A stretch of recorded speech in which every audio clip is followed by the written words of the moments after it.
Beacon, we keep our promise. Renwick and Thompson and Subway. It's the season for sorrel, a sweet drink sorrel. It's the season for sorrel, a sweet drink sorrel. Your favorite flavored soft drink now comes in a limited edition sorrel flavor. Enjoy a cool sorrel sweet drink this Christmas. Available in 591 ml packet sizes. Sweet drink, we drink. It's the season for sorrel, a sweet drink sorrel.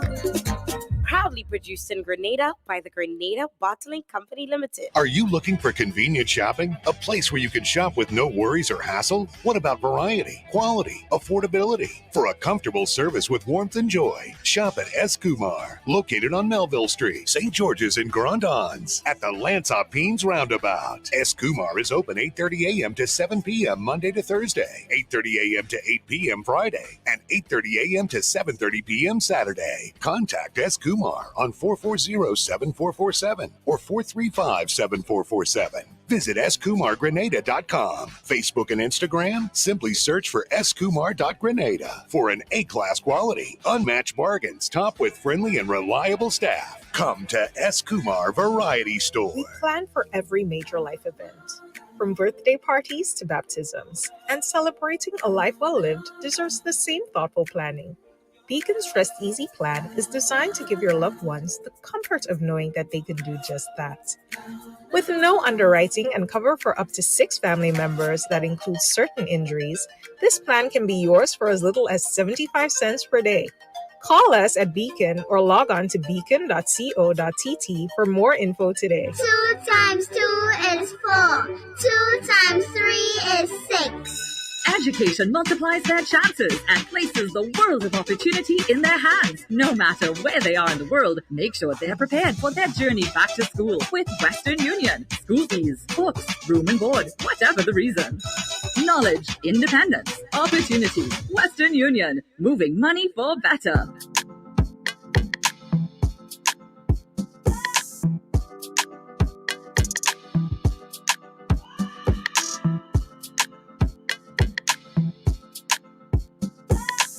And good morning, everyone. Welcome back to the ladies' room on this Monday. Andrea, I don't know, maybe Mark is working with us these days. I don't know, but it's been on time, right? Anyways, good morning, Andrea. Good morning, Christelle. Good morning, Marianne. Good morning, Saucy Wayne, good morning, Kimo. Julian, good morning. Didri, good morning, Lydia, Brian. Good morning, Debbie Crotney. Good morning, everybody except Debbie. How about that? Yeah, good morning to everybody except Sagittarians. Yeah. Everybody else, a wonderful morning to you except Sagittarians. We really couldn't be bothered if they have good mornings or not. Yeah? All the Sagittarians at this point, especially Debbie Crony and the rest of them. Somebody says December balls act as though they went to the same school with Jesus. Like they attended Bethlehem Primary School with Jesus. I swear, like they really think they're sitting at the right hand already. December bonds. Listen, I laughed so much when I saw that. Anyways, it's Monday. We're back for another show. Good morning, Leno. Good morning, Della. They act as though they attended Bethlehem Primary School with Jesus. We will be speaking about internet safety, safety, cyberbullying, digital well-being, and all of those things this morning. with our special guest, Jervis Dabreo. He'll tell us more about himself and, of course, what he does, and then we'll jump into the talking points. And it's a conversation that we need to have, and I hope that all parents on board are going to listen, because they realize that your children are miles ahead of you when it comes to the internet and what happens there, and you're still playing catch up. So you got to be up to speed. There's a lot that happens. Children are bullied via social media. Not only children, adults. It's concerning the amount of bullying that happens daily on the internet, cyberbullying. And some might think it's all fun and games, but as the saying goes, it's all fun and games until somebody gets hurt, right? So there's a whole lot of that happens daily. But this morning, we want to have that conversation. Alrighty. So for those of you joining us, welcome aboard, and don't forget to hit the share button. All right. What's your son's name, Lydia? So we can give him a quick shout out. Today's your son's birthday. Yeah, I swear they really think they attended Bethlehem Primary School to Jesus, the way they act. Anywho's, Jervis is here with us this morning. How are you? I'm good. I'm good. And Why are you laughing? You feel the same way about December bonds? Well, no, I can't make a public statement on that. It would not be in my best interest. I guess where you're coming But for the from. record, I'm a Leo, so I accept the good morning and the well wishes. Leo aren't far behind from you swear y'all grew up alongside the lions, but in the jungle. Yeah, Y'all we'll aren't take that that. far. We'll take that. Yeah, Leos and Sagittarians and Scorpios. Y'all are something else, I swear. But like I said, we have an interesting topic coming up. Umar James, hope I pronounced it right. Happy birthday. Hope you have a good day. So folks probably heard your name, by the way, but we want to have a more in-depth conversation. I usually hear you in passing, giving little tidbits here and there, and then you run. So we want to have a more informed conversation this morning regarding, internet safety and cyberbullying and all those things that happens on the internet. And that is right up your alley, right? So by way of introduction, you can tell us a bit about yourself and what you do and why you're qualified to have this conversation. All right. Well, I'm not big on the introductions. I have to say it's more of a pleasure being in the presence of the first lady of radio. Listen to you. Yes, so there. I had to get that out of the way. But I'm Jervis Dabreo. I'm a ICT officer within the Ministry of Education. I have been a teacher for a long time at SAS, St. Andrews Anglican Secondary School. I am one of the advocates for cybersecurity and everything to do with that. But I think as part of the conversation this morning, it's important for people to understand that I'm also a father. So I have two young ones who I believe face a lot of the challenges that many other young people, and as you rightly said, even some adults face as well in this digital space. So that's pretty much it. I think, as you say, people have heard me, little tidbits here and there. But I'm an IT guy. So we're going to look at the IT side of things. All right. So let's start off with internet safety. I mean, you might think, that is one of the safest places to be. You're behind a keyboard. Nobody is seeing you unless you want to be seen. So, for all intents and purposes, you're probably safe. When we talk about internet safety, what are we referring to?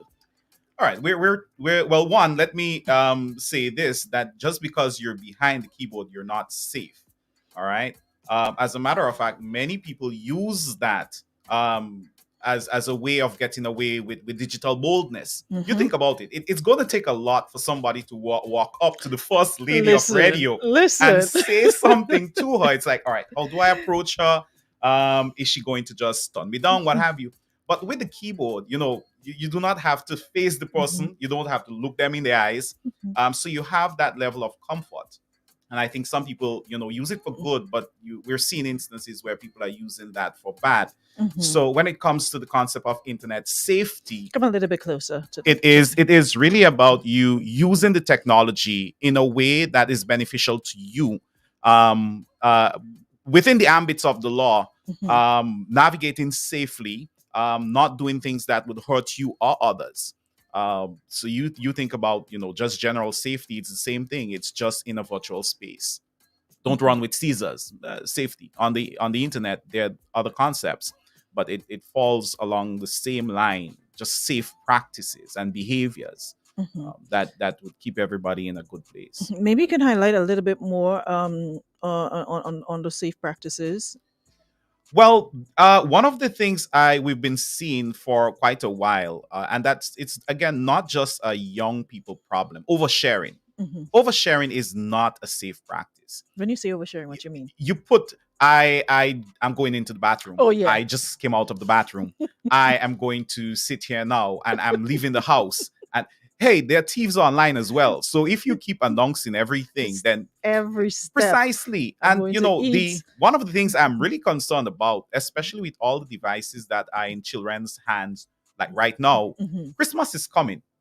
You know, when that new PlayStation gets into the house, you know, Johnny is going to want to take a picture and put that it online. And now the thieves know, hey, well, Johnny has a And they PlayStation know in when you're there. home. You know, so it's not just a break and, you know, break enter, and then you're like, oh, well, there isn't anything here. You kind of know what's in there. So that again is the whole the problem with oversharing. You put out too much information. Exactly. People know when I'm at home now. I'm leaving home now. You know, we speak about young people, but I realize like the older folks, especially, who aren't too tech or computer or social media savvy, they have a habit of doing that. Especially the older folks. Well, They I've seen a couple of them. They would put every single thing. I'm going to church now. Just True, come home from true, church. true, On my way to my sister, true. on my way to visit from fellowship with friends. They put like a lot of this information out there, you know, and unknowingly maybe thinking, you know, okay, it's safe, it's for sharing, so Mhm. you know, it's okay to share everything. Facebook did ask what's on my mind, so that's on my mind. I'm going to fellowship with Sister Jean, so there I go, Sister Jean. I'm on my way. There in the car. They put another one, Sister Jean. I'm on my way to see you. And that's a problem. And that is you know, if you speak to the police officers, they'll tell you, you know, especially in the season we're in now, you know, with Christmas and all, if you purchase a 65-inch TV, it is not a smart idea to put the box outside your house, you know, the 2 days Ooh. before for the garbage truck to collect it. Cut Everybody it out. passing in the area now knows that, hey, there's a big TV in there. And they may even get an idea as to how it's mounted, if it is mounted, what size bag to walk with, if they're going to pick it up. So you have that in the physical space, and the audience is much smaller. In the virtual space, you're reaching, you know, millions of people based on who are in your friend circle and who else are in their circles. The circle get really big really fast, and you know, I know there are some parents who say, hey, I'm not like that, I don't share anything.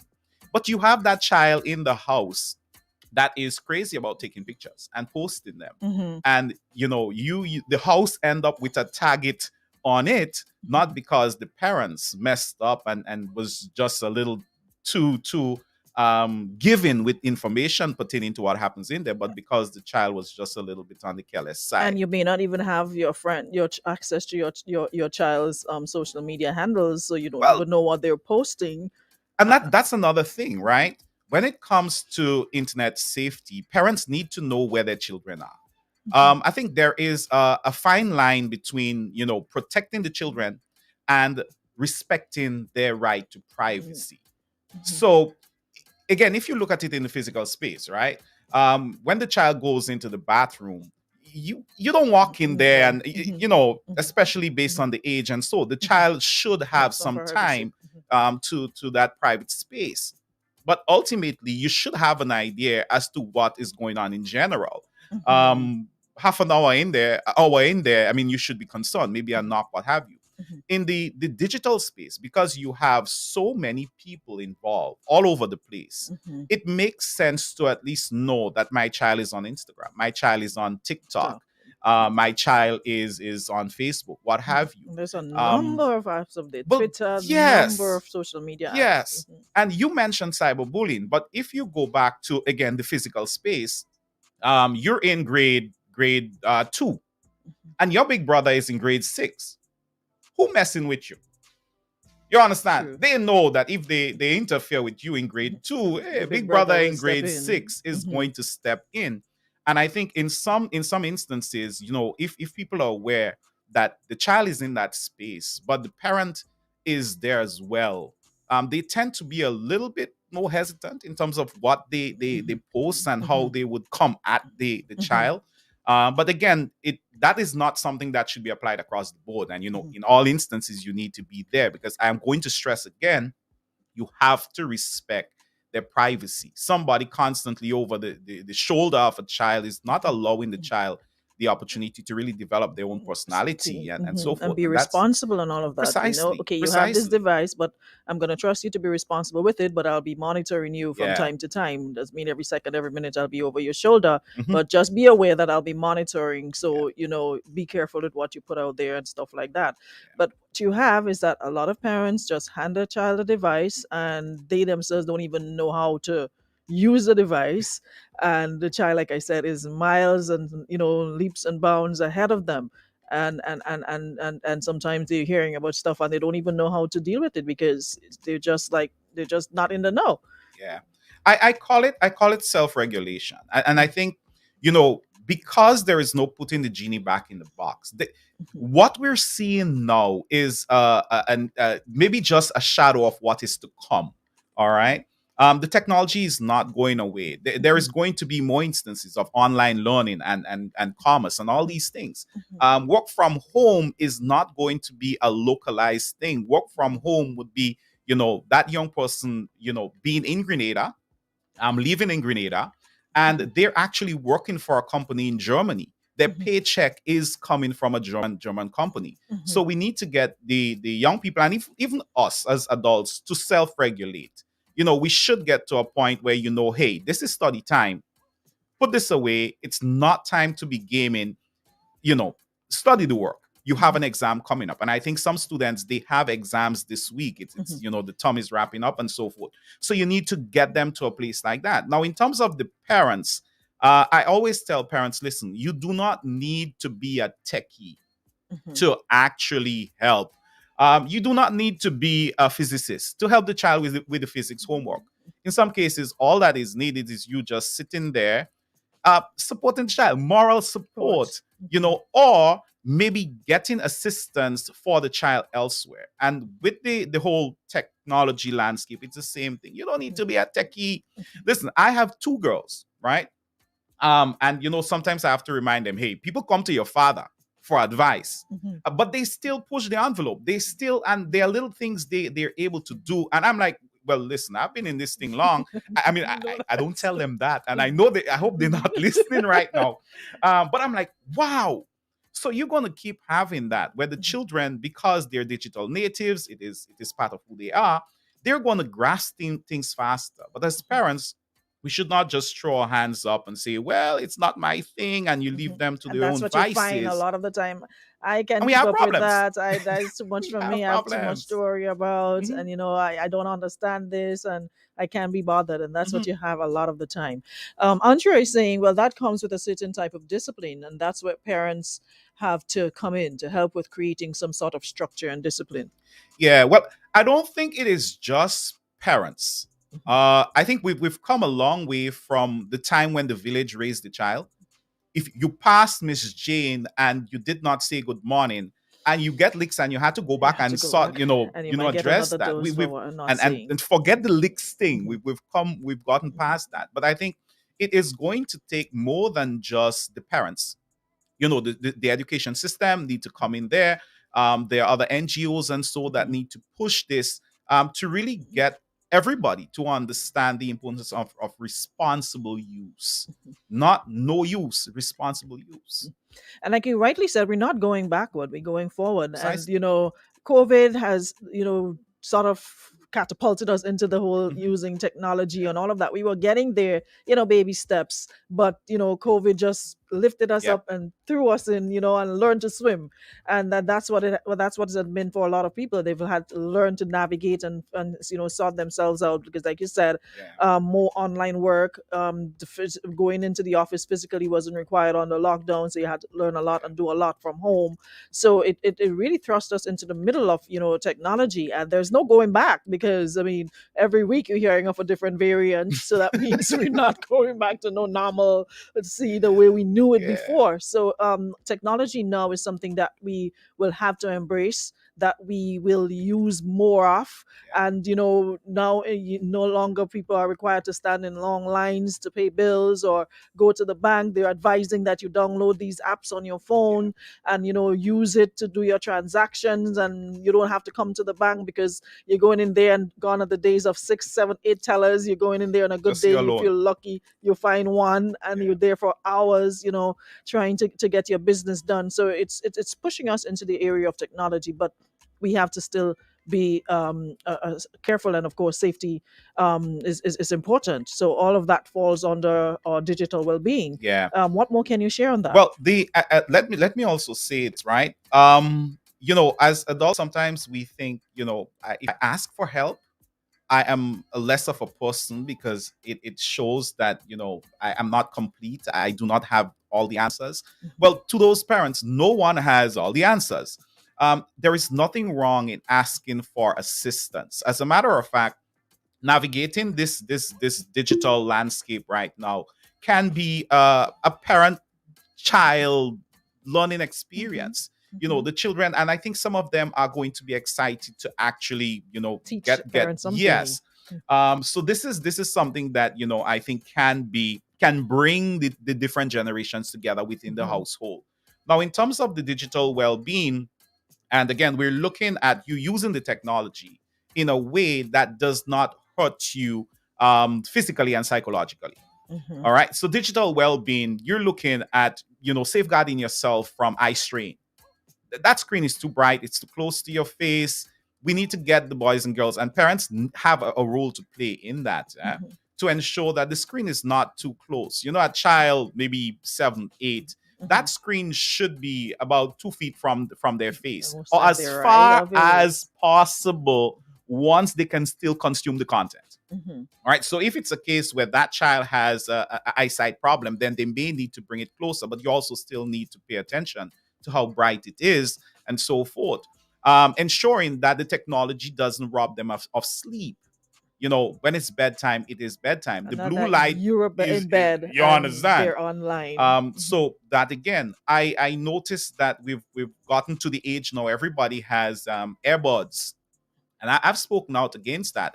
My girls, they do not have earbuds. They have over the air Yes, headphones. All right.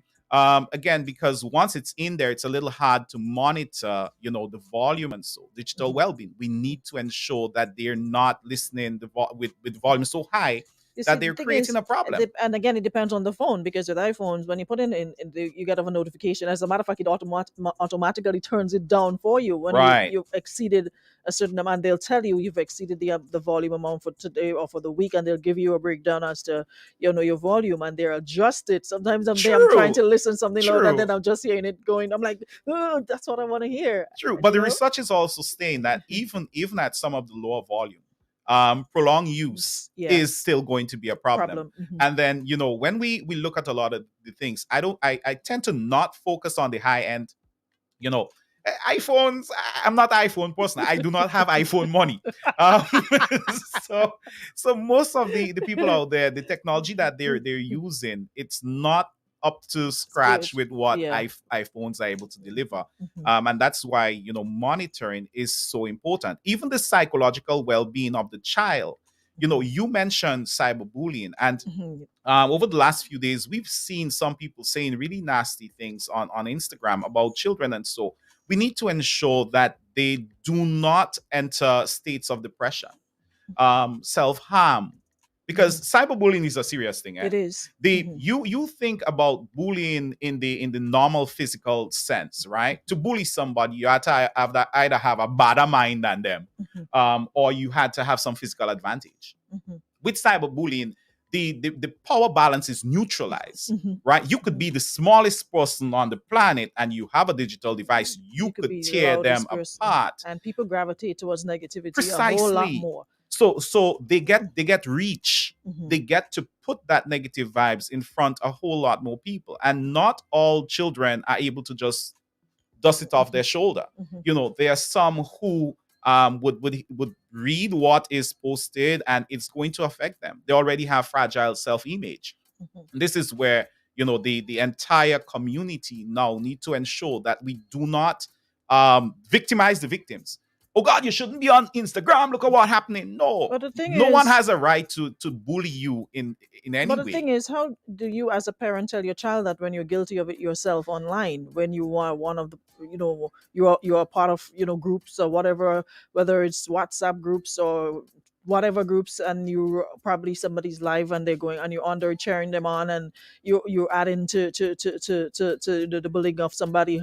How do you tell your child not to do it? It's like, do as I see, not as I do. And we've had this conversation, I think last week we were talking about this, do as I see, not as I do. But people don't seem to think it's a big deal. Okay, it's just on social media, and then you go on, you move on to something else. But it's there. That footprint is there, and people have gotten more brave now. They're calling names, and they have an audience, so it's okay. I can do whatever. But some may not be okay with the laws pertaining to cyberbullying, or people are just not taking it seriously.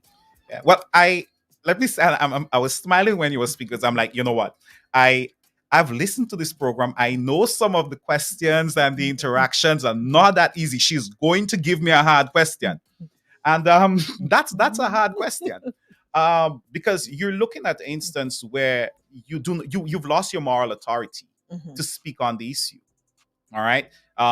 Children now are not about do as I say and not as I do, and that is why I'm saying it should. Remember, I said it should Mhm. not be left just up to the parents, Mhm. because some parents may not have the moral authority to address the issue. Mhm. You're bullying, you're saying mean things, and then you come back telling the child not to, and this is where the rest of the community need to come in. I am not sure how many people are aware that, one, you post these things on your story, your status, they disappear after 24 hours, but they have not disappeared from the company's server. The evidence is there.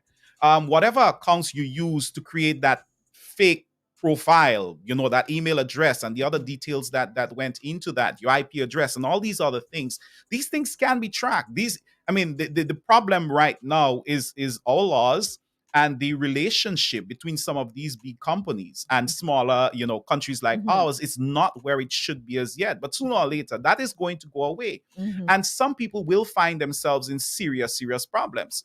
There are opportunities that people are losing now that are 5 years in the future.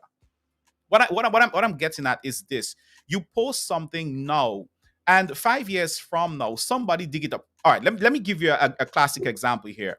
This composer for the Tokyo Olympics just went a couple months ago. Mhm. He had to resign. Why? Because Why? he said some things in 1995. Which That was a long long time time ago. Where when he was in school, he bullied somebody who was disabled. Mhm. And somebody dug that up in 2021 and he had to resign. You look at Ollie Robinson. That's the English cricketer. Mhm. Earlier this year, around the middle of the year, the guy made his cricket debut. Professional cricket, big thing. And the day he's on the pitch, he's playing in his very first professional game. And tweets came up and he's 27 this year. He's 27. Tweets came up, from when he was 17, 18. So those Somebody things never screenshotted there. that and kept that Oh, and brought wow. it back. The guy was suspended. He's serving a suspended sentence now, meaning he still gets to play for the team, but he has to walk this So straight things and that he wrote narrow. 17 years ago. When he was Precisely. 17 years. Precisely. Now, for the young people and even the parents who are listening, I normally say this, right? Think about your best friend, your best friend, right? You're done with school, primary school, secondary school, you're done with college, and you're looking for a job. There is one job, two of you, best friend. Who gets it? Now, I don't want you answering that because your best friend is listening. Your best friend go like, "Oh God, Aruna just messed me up." But children, young people need to understand that some people, they would do whatever needs to be done to get that advantage. And screenshots, you can't delete something you post. And that's why it is so important for them to be careful about that. Not just that, there's some adults who are not getting that visa to the US. I'm not sure if they're aware, but while President Trump was in office, they passed a law where when you go for your visa, They can pull you up have to your- give 5 years worth of your social media handles. That means they're not telling you just put the email address you're using now. They're asking you For what your are your name. social media handles, and you've already given them a retina screen scan, your fingerprint, your thumbprint, your palm print, your great grandmother birth certificate. You give them just about everything. Now, what happens when they search online and they find you saying mean things? Now, let me tell you, in the case of Ollie Robinson, one of the things he posted was something to the effect, this particular chick, in terms of religion and so forth, she's the bomb. Now, if I tell you, Aruna, you're the bomb, that's a compliment, right? But in the context of who he identified as the bomb, that's racist right there. Wow. And that is what created a problem for him. And I see our young people and older ones, whether it's under the GIS programs, government, whatever, and they're just saying things. And I'm thinking, this is so going to And hurt now it's them. almost like a competition to see who could say the worst things to get the most likes or the most laugh smiley faces. It's almost like a competition. People are trying to outdo each other who could say the worst things about other people. And that is something I think that as parents we need to let our children know. Hey, you are not defined by likes or retweets. That does not define you. And if the child understands that, then when they put up a picture and nobody likes it, they would not be forced to go put up another one with less clothes on, because you're not defined by that. Whether they like you or not, you should like you. And you always say that. This is something you've been preaching for years. You need to love the skin you're in, appreciate who you are. And our young people need to understand that. And just be concerned about who is on the other end of that digital divide. You post it and you smile, but what is happening to that child on the other end? Is it a case where the child is now in a state of depression? The child doesn't want to go to school. The child doesn't want to go around anybody because people may have seen it. And so how about self-harm? Every year for the last few years, the figure in terms of the young people, the people who have completed suicide, it's about 4,600. That is 4,600. In 2015, there were 5 cases reported of young people who completed suicide as a result of being cyberbullied. These are not figures for us to take lightly. This is something serious, and as adults, we need to stop it, and get our young people to understand that even if it's not, about think about how you're affecting you. The opportunities you're screwing up. Just don't do it. Don't do it. And that's a really good way to end this morning. Final word before we go, Jervis? Well, I have looked forward to being in the presence of the First Lady of Radio for quite a while. And listen, when you gave me the option, hey, we could do this virtually or we could do this in person, it was like, what? No, we're not doing this virtual. I'm going to be in the studio. I love the virtual, but I like the in person. It has a more good feel. It's more familiar. And when you're doing it online, the person seems like miles away. There's not this connection. You can gauge their body language, and especially and all coming of that. on the heel of the piece that Eddie wrote about you. That was a few weeks back. Definitely, so I can now check that off my bucket list. And I think I'll end with that. I'll end with that. On my bucket list, I can now effectively check off met Aruna Neptune, the First Lady of Radio. But on a serious note, I want people to be safe. Young people, just be aware that your online actions have offline consequences. Deleting it doesn't make it go away. Delete doesn't work. And whatever you do in the virtual space, it can really destroy what happens to you and others in the physical space. So we need to be safe. Thank you so much for that.